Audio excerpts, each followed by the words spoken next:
are, and then wait for them to come around.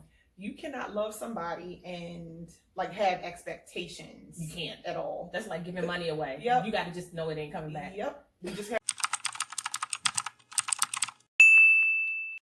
Welcome to Lovely Esteem. I'm Lovelie, the auntie you always wanted, the sister girlfriend you didn't know you needed, honey. You got to have self-love to have self-esteem. And here we know that God don't make no junk. So we're going to sit down, talk about it, and see how we can fix it, baby. Let's do it.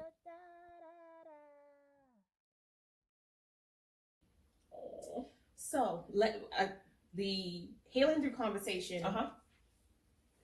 So how it came about, I'm always on a mental health journey. That is it's just my walk. Me too. You know? And I'm always on, like, if I find consistency and truth in where I'm going, I always like to connect with people who are the same. You know, because they always tell you, you know, you have to hang with the people who are on your, you know, your level, your frequency. If I can find somebody who's a little bit above, I try to go there too. And I was like, had this list of all these people that I wanted to do. And I remember I was like, I haven't seen Krystle in so long that I didn't just want to be like, hey girl, let's do this. Like, yo, I'm not in a space where I can talk to you right now. Like, so as you stalk people, you know, as they start to come out, I was like, okay, she posted something. She posted 2 somethings. She posted some kids. She finna come back. Okay, just give us a moment. How did they? Yep. I had to go dark for a little bit. It was, I think, which was really my light. But that's what I was gonna say, because it's not like you came back and was like, "Whoa, it's me." You came back like, you know how you take a nap. Yes. Is that me? Yes. I was like, wait a minute, I don't have a bell. I was truly confused. I was like, first off, I never carry my work phone with me on purpose. But I'm trying, the kids was like, we want to track you. It's like, oh, they love you. Thank you. Because I got the food. That's where they are. So, and I was like, okay. Because you were on my list. I'm like, all right. I made like a list of 10 people I had to talk to. And then I had like another additional 10 that I was like, okay, if I could get them, it would be nice, because they are so different than I am. That was like, I like talking to people who may not see the world the same way I do, because it gives you like a better placement. You know? And everybody's not the same. Yes. Which helps me out tremendously, because sometimes I'm like, oh, I'm at meeting the mark. And sometimes I'm like, oh, I surpassed that marker, baby. I'll pop that sucker right on out of here. So I was like, okay. But I'm like, you can't. I am a big believer. I don't raise adults. And I try to follow other people's leads all the time, because you'll tell people when you're ready. Yes. And I was like, oh, she going to be ready today? Yeah, no, I'm ready. I'm ready. I'm doing a lot of inner work, a lot of praying every day. Lifestyle changes, and right now I'm celibate, so which I have not been ever since I started fucking. So yeah, I'm celibate right now. I had a girlfriend do it for 2 years. She was like, on New Year's Eve, she was in Vegas on a mountain. I was like, why are you on a mountain, black woman, in Vegas? She was like, things happen when you get drunk. Yes. I said, okay. And she was like, she said, God told me to stop. She was like, and she stopped drinking. She stopped everything. Yep. And I only drink on the weekends now. Yeah. No more. She gave up everything. That is amazing. I was like, and she would call me and be like, I just want to die. I don't even understand.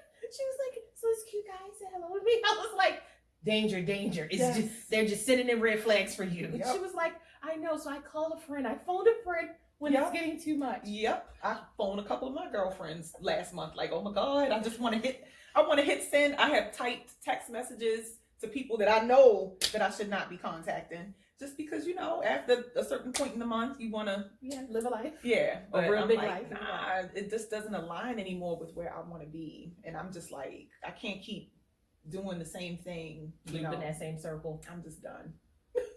But look, it takes bravery to do that, because the things that are the most uncomfortable are usually the healthiest for you. Mm-hmm. You know, it's like when you're eating, you're like, I hate eating healthy. Mm-hmm. But it's like the blandest crap, but it's the healthiest for you. Mm-hmm. I'm like, I need some ginger. Something.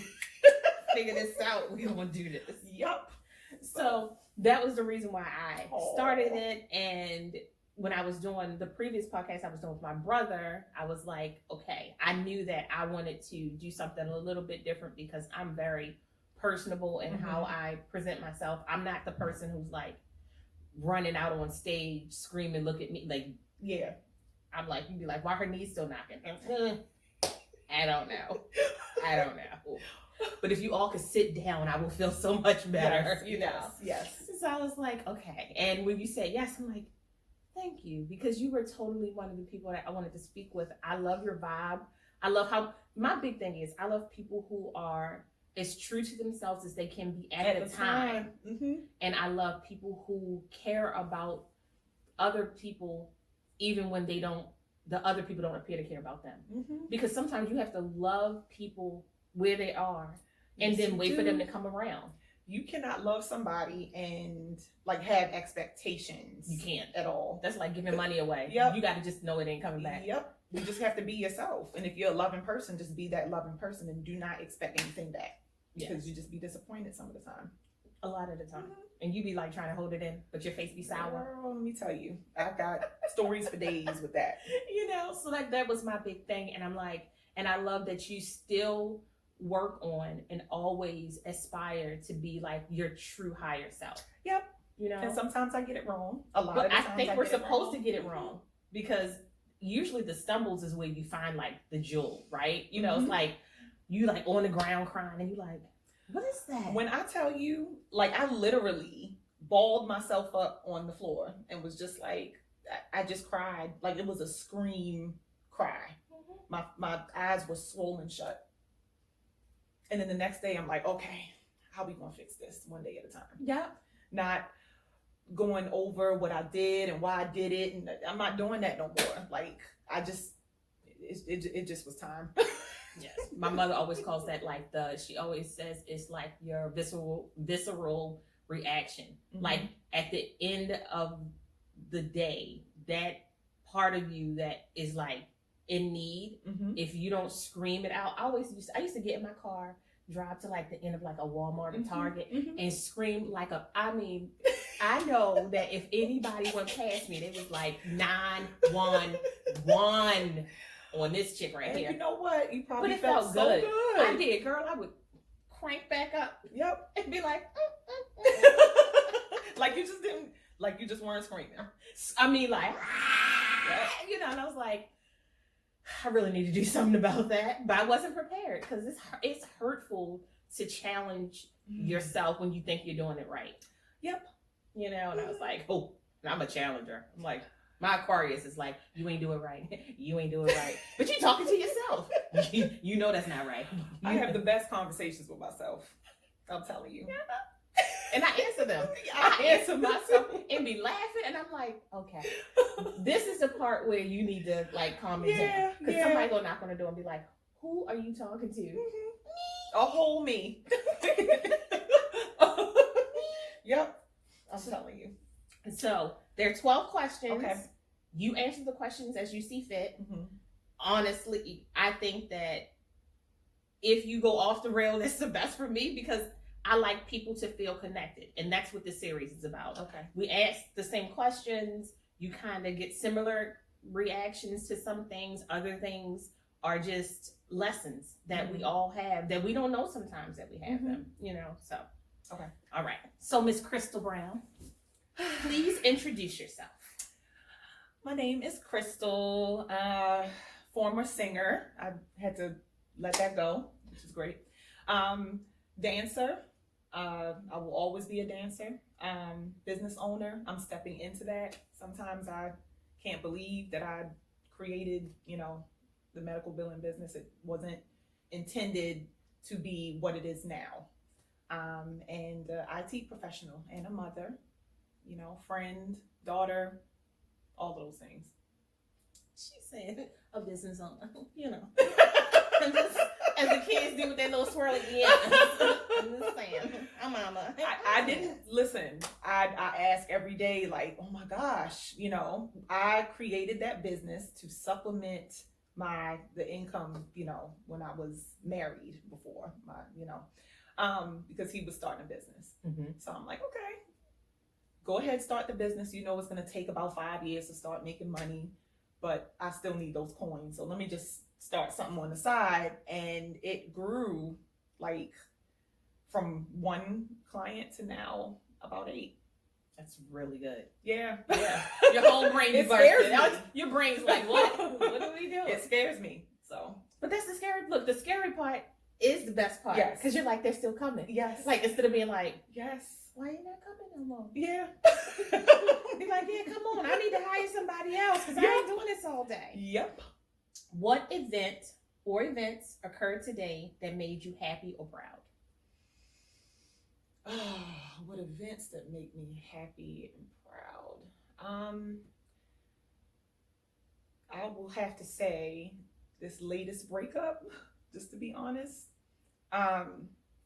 This latest breakup caused me to do the level of inner work that I should have done a long time ago. So now I'm praying a little more. I'm taking care of myself, doing the inner work. I'm being very honest with myself, and just taking things a day at a time instead of being 10 years ahead of time and bashing myself for things that I made mistakes on, in the past. So I'm proud of me, like T-shirt. Yes. I am proud of me. That is it. I'm telling you, self-work. It is great, but it's scary because the demons that you touch, like the spirits that need to touch those demons, they be fighting. And they tell you to do stuff, you be like, I shouldn't do that. Yes. Mm-hmm. Like you said, your Twitter fingers, you be like, put it Put down. this down real quick. Yeah. I'm gonna go do something. I'm gonna do a facial so my fingers are sticky. I can't touch nothing. I'm telling you, inner work is definitely necessary, and but you have to be kind of called to do it, because you fight against yourself a lot of the times, and you're like, I don't really need to do that. I'll do that next week. It's not that bad. You start calling people that will support your shenanigans, and and when you get to the point where you're just like, okay, enough is enough, like something beautiful blossoms from that. Yeah. So yeah, I would say, I think that when people can be like, I'm proud of who I am now. Now, yes. Because in retrospect, we always say, I should have done this 5 years ago. Mm-hmm. Well, you weren't there 5 years ago. And 5 years ago, you may not have even made the same choices, So I'm like, yes. I mean, yes, you are correct. Yes. I should have, but shoulda, woulda, coulda, didn't. Yeah, exactly. So, what have you done in the last 30 days to accomplish your dreams or goals? I have to go back to my business. So in order for me to feel comfortable leaving my full-time job, there's processes and stuff that I needed to tend to. I grew very quickly. So, I didn't have a company to do HIPAA training, and I didn't have a lot of processes and procedures in place. So things just started to come together. I was talking to my mom about it, and she was like, oh, well, your uncle is an HR director in Florida. So I hired him. Hey. And he put a lot of things together that I just needed to get done. So now I have a time system. Instead of using spreadsheets for people to clock in, I have a time system where they can download an app on their phones and clock in and out. I have a document management system. I have a company that does the HIPAA training, that does that provide a credentialing, and I'm moving things off of my plate. As a business owner, that's a boss move. That's girl boss moves right there. Okay. Sometimes you just want to hold on to it because you think that you're doing. It's my baby. Yeah, it's my baby. But then you're killing yourself working 24 hours a day. So I'm just offloading. Just promoted somebody, got more people, on board to help, and So that's what I've done that I'm proud about, 30 days up until now. Hello. Yeah. Boss moves. Yes, because a real boss, you're not touching this. No. You're just waiting for the new opportunities, more stuff coming in. Yes. So I have to offload and trust that it's everything's going to be okay. It's going. Yeah. Because you're going to jump right back into that next role if you need to. Yes. That's the great thing. You're like, I'm back here. Yep. It's me again. How has faith or lack thereof shaped your life? Oh, Lord.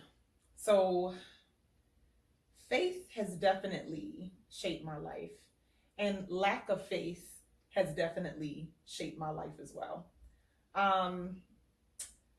Faith got me to where I am today. Jeez, and lack of faith also got me to where I am today. That is a great question. I'm gonna have to think about that. It's a hard one. It is a very hard one because both have gotten me to where I am today. Both. There's times where I didn't have faith, but then I got faith, and I don't know, got through a lot of different things in my life. So I don't know how to answer that question. I'm gonna have to think about that one. No, that's a good one. I always, in my head, I'm like, okay. I grew up Baptist, went to a Catholic school. That's like two different worlds. Then, when I grew up, I was Christian, but I had a question mark. And then I love theology, so I was like studying all of these different things. And then I was like, you know what? I know what I am. I'm spiritual. Because I don't really look for religion to define who I am. Yeah. Because I just feel like there's so many different people that I've met along the way who had different views on religion. And some of their ideas were so phenomenal that I was like, I can take that piece and work it into who I am. And if I'm a good person, I'm still going to wind up at the same door. So let me do that, because I'm like, when I had lack of faith, I was at the door, but it was a different door. Definitely a different door. Definitely a different door. And it was funny because it wasn't always the devil's door that I was at.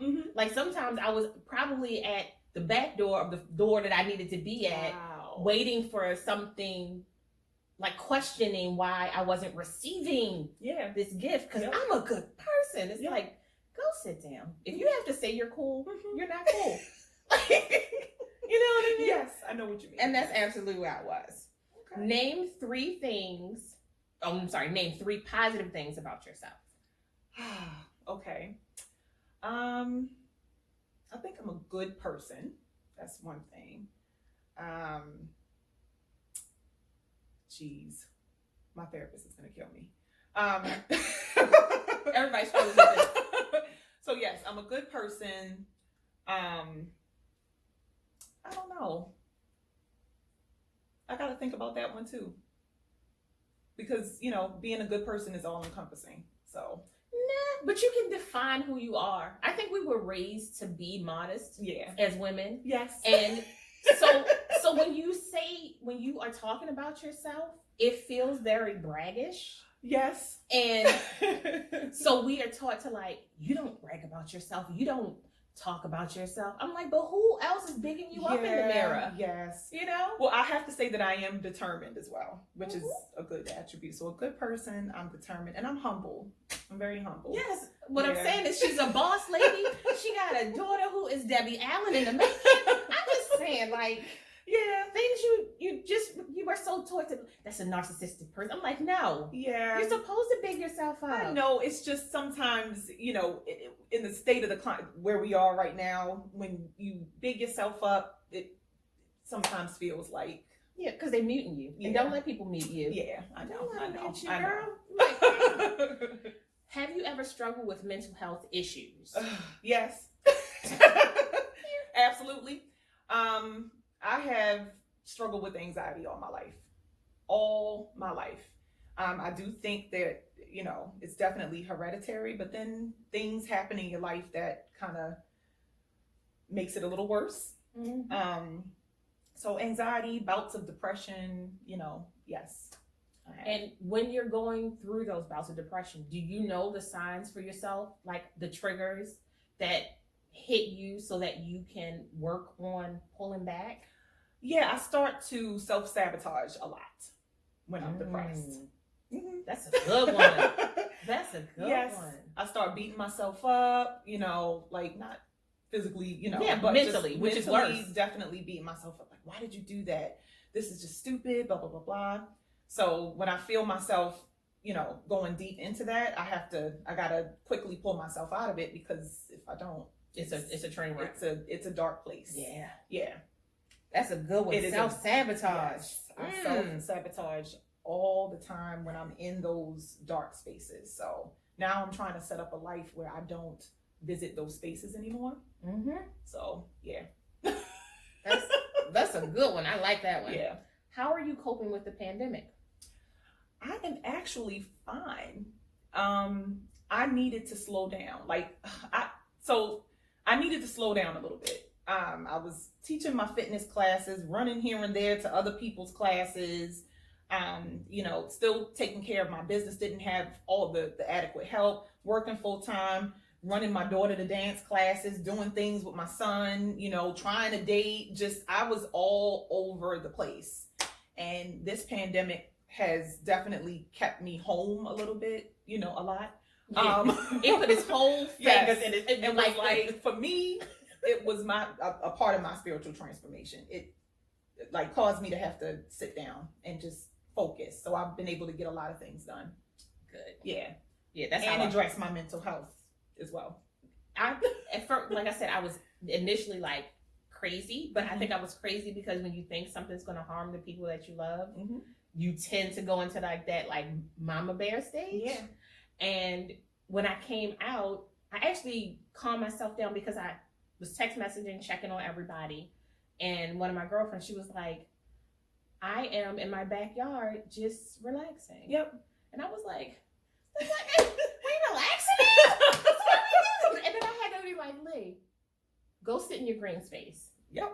And that was I was like, okay. Yep. I'm like, you have the option to go sit in green space. Yes. It really was like, yep. You don't have to spend hours in traffic. I could go outside, sit on the deck. I got some plant babies, have my coffee, do my morning reading, like things that I wasn't able to do because you're trying to rush to get the kids out the house. And, so I'm actually coping quite well. And I made a lot of lifestyle changes. So I not love it in the sense of what it has done to so many people's lives, but what it has done in my life. Yeah. I appreciate the time so much. Yep. Okay. Look, this is my favorite question. It shouldn't be, but I'm a big girl for a reason. What is your favorite dish and why? Oh my God, I love food. Oh my gosh, I don't know how to answer this one either because I can like rattle off a whole lot of dishes that I like. My favorite food. Oh my gosh, I like a lot. I know. She was like, "What's your favorite food?" Like she gave it back to me. Like, she was like, "Cause I eat everything." I do. I mean, I don't eat pork like that, but other than that, I mean, lamb, I like steak, I like chicken, I like duck, I like shrimp. I like lobster. I don't have a favorite dish. I'm a foodie, so you're a foodie. I am a foodie. Yes. See, I have favorite dishes based on like memories, like my mom made this thing, or the first time I went to this restaurant and it became like, like you're like, oh, like, and every time you go back, it's like you want to eat something off of the menu that's different, but you go back to that same because it's like it's gonna be the greatest thing ever. Jeez, I don't have it. She said, I just like food. I like food. Just put the plate That's down. why I work out so much. I like to eat. Just put the plate down. And I tell you, you can throw down. So I know. I've seen it. Oh. So you pretty much answered this, but it's this question. What have you learned about yourself during this time in solitude? Just you, not anything else. What have I learned about myself? I am resilient. I am definitely resilient. A lot of people that have gone through some personal things that I've gone through, I don't know if they would have made it out the way that I've, kind of made it out. So I would say that definitely I proved to myself how resilient I actually am. I'm soft, you know, but I've gone through some things that would have broken a lot of people. And not saying that I didn't break myself, but I was able to put myself back together, you know, and build just a better me in a different space and time. So I'm telling you, girl, I'm self-sabotage, resilience, things that I love. It's just weird. What was the last song you sang out loud? I mean, like, you Mariah carried that all the way out. The last song that I sang all the way out, probably Jill Scott's, what is it? What you do is crazy, babe. Not like you belong in an asylum. That one. Oh my gosh. In the car, just feeling it. Because you like, people see my head rocking back and forth. Because it's that particular song is like one of those songs where your whole body be like, yes, rolling in the car. I'm telling you. You look to somebody, you look, you like, sorry. They be what you like. Yes. We doing this together? Yes. You like, yeah. I absolutely love that song. Yes. Jill make you feel something. Yeah, she's a whole like, mood. She's a whole mood. Like, ma'am, can you please? Because I do like penis. Yes. But I'm staring at you like, you need to do this. She is absolutely gorgeous. Absolutely. Yeah. And I love her vulnerability. Me too. Like how I like vulnerable people. You know what? To go back to your question, I am vulnerable as well, which is a superpower. And that's why we're friends, because that is what I will tell you is that even though we've known each other now, it's been a while. 10-ish years? Yep. Easily? Yep. About 10-ish years? Mm-hmm. And we met through Kier, Purple Honey. My bestie. He is so sleepy and so pushy all at the same time. Danita be like, Lee. So like, I have questions. She was like, this is what I have. Yes. I'm like, you're right, girl, you're right. And I remember us, like, everybody's growing during that period. Mm-hmm. All of us, because you think about like the group of us that kind of stayed together, mm-hmm. everybody's in a different place for the most part. Mm-hmm. Like the transition was hard and it like came fast. Yep. You know, like I can't even think of any. Blue's gone. Like just everybody is in a different place. You know, everybody. Yeah. And it's beautiful to watch. And I'm like, our sisterhood was beautiful because sometimes when you go into open spaces like that where everybody you're feeling yourself, because art is a very like tangible mm-hmm. emotion. It's mm-hmm. a tangible energy. Mm-hmm. And in order for you to express yourself, you need to be in a safe space. Yes. You know? Yes. And it was really nice walking into that because all of us tried to like protect each other so that you could feel your, like, this how you feel today? Mm-hmm. Like, because sometimes we would come in and be like, I don't want to do this. I mean, I'm and here. we would just talk. Yeah, you know, I'm here because I love y'all, but the truth is, if you never call me again, because the way I'm feeling today, you know, and you and I just vibed, and it went from like, just like a association to like a friendship to a sisterhood, and it was like, and you were always honest. Like, you didn't try to be like, yes, you know, I'm Krystle Ave. And I dance, sing, tap dance, jazz, hip hop, little R&B. Like, it didn't come, because some people will do that. Yeah. You know, I mean, I can tell you that from all the shows we've been at, I mean, and we've done with mm-hmm. Purple Honey, there have been times where people come in, artists, that you're like, and it's, to me, it's just unnecessary, you know? I'm just not that kind of person. I'm like, no, I'm not going to do this. Mm-hmm. You've met the person with the face. I am the face. Yes. Her face is a whole mood. You will know exactly what she's thinking or feeling from her face. And I be trying to think. I be like, it's like personalities on the inside, like push it out. Fix her lips. And my lips be like, we're not going to. It's just not necessary to be like that. I'm a vulnerable person. I'm an honest person. You know, I'm just going to be me wherever I am. Now, I might be a little quiet if I don't trust you, but I'm still going to be myself. But I think that's acceptable. Yeah. Because there are times, I'll say all the time, you cannot trust everybody with your secrets. Mm-hmm. Everybody don't mean you well. Mm-hmm. They don't. Because I don't need you to throw that back at me. Yes. Mm-hmm. Use it to their advantage. I thought we was friends. Oh, we weren't friends. We was just friends. Yeah. That's see how that is. Your mother. Now it's a fight. You know, like, now you're in a fight. Yes. Oh man. If you could go back in time once and give yourself advice, what age would it be and what would that advice be? Oh my gosh. It would be probably 15. 14, 15, and just it's gonna be okay. You're gonna come out of this. Might take a minute, but you're gonna come out of this. It will be okay. Chill out. Chill out. Yeah. And listen to the people And who you don't be feel. your age. I would say be your age. Don't be in a rush to do what? What are you trying to rush to get to? To grow up to do what? So you can be the same age anyway. Like, just chill out. I would tell myself to calm down a bit because I was just in a complete rush to be an adult because I'm like, yes, my mother didn't let me go to like clubs. I didn't go to concerts, you know. And I just wanted to be in a rush to do all of these grand things. And once I got to that age to do those things, it wasn't like I didn't need to be in a rush to do it. You know what I mean? Because it wasn't as fun as you thought it was going to be. No. I was like, I said all the time, like, adulting was the biggest thirst trap. Yeah. It is. You In your mind, you're like, I'm going to do what I want to do. I'm going to be able to stay out, you know, and it's just like all that stuff costs money that you don't have. Because if you really know what you want to do, you at work all the time. Yes. Because Yes. you're like, oh, Yeah. health insurance? Yes. Oh, Uh-huh. life insurance? Yep. Car insurance? Yep. What? Rent, mortgage. Hello? Food. Anybody? Did anybody buy toiletries? We just in an empty house for Yes. nothing. Yeah. Just chill. I tell my kids that all the time now. Like, be your age. Embrace 13. Embrace 15. You cannot get this time back. You can. At all. And time is precious. And once you get to a certain age, it just goes. It's just, you know, so I would just tell me to chill out.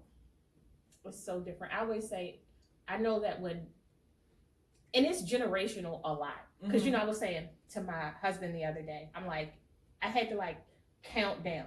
I'm like, so you had like your great-great-grandmother, hopefully, just was emancipated, right? Now, she still can't live her life because she's Black.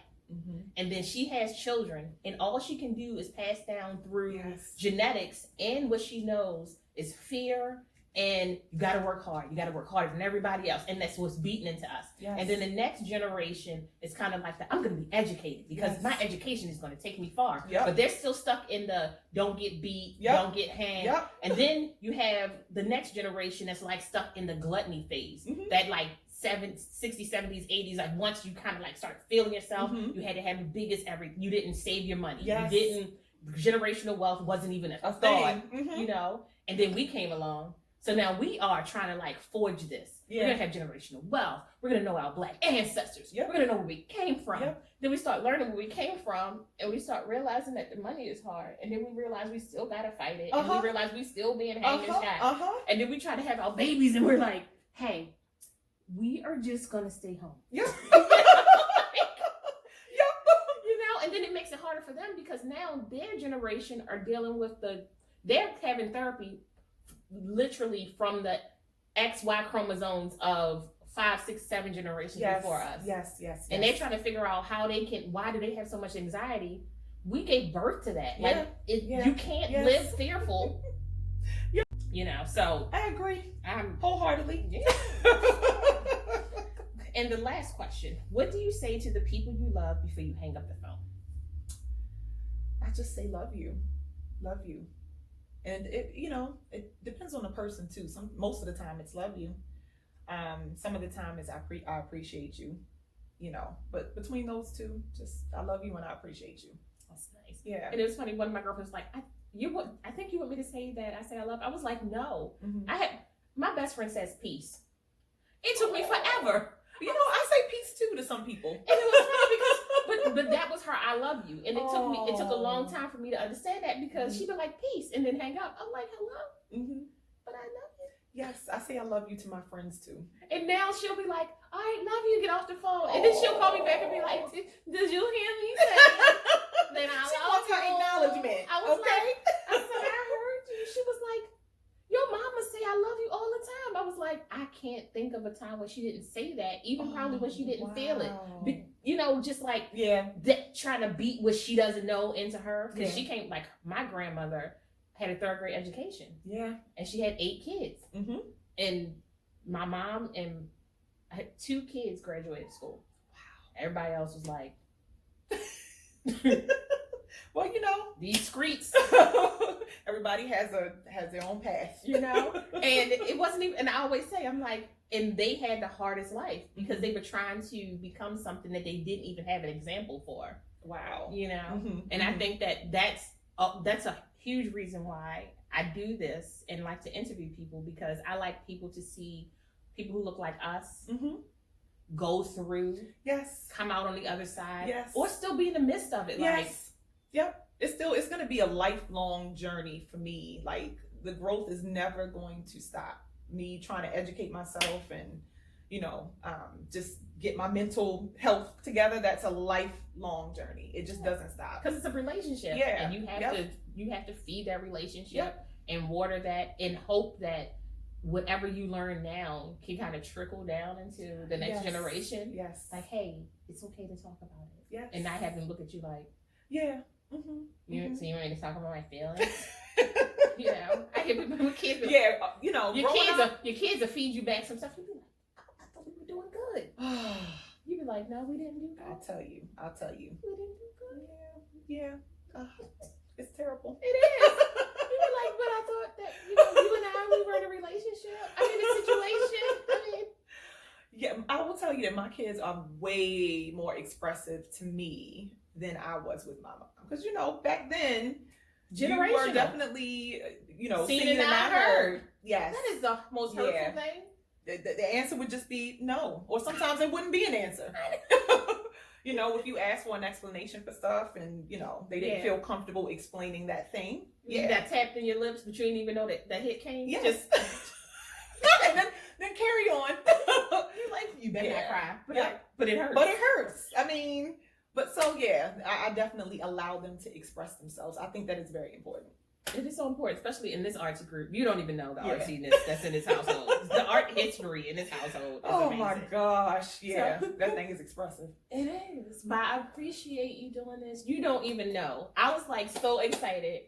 And I was like, we have to get this done. It doesn't matter. I'm like, what do you have to do? Thanks for having me. It's okay. I'm like, yes, Krystle. I will always, you know, be an advocate for mental health. I know you do. And that's why I was like, this, because I think for me, your range is far reaching in the sense where when you were doing music, your music was about love and relationships and understanding. Mm-hmm. Your dance comes from ancestry and understanding and, you know, moving forward in the future. Even with your business, you know, you yourself, you're always like trying to like far reach. And I understand you're like, I don't want to think about 10 years, but like, it's your spirit literally is jumping zones all the time. Wow. And it's nice to see because some of us don't know ourselves well enough to even allow it. Like, we're so scared that you'd be like, yes, you know, I'm like, now for you to do some of them dances you be doing in front of people, I'm like, yes, that's called, Maness gave me this term for it. It's heritage. You shake it. I mean, that's what God gave you. All I'm telling you is that hers has rhythm. Mine looks like a slow moving piece of something. I don't even know. It is what it is. Thank you guys for listening.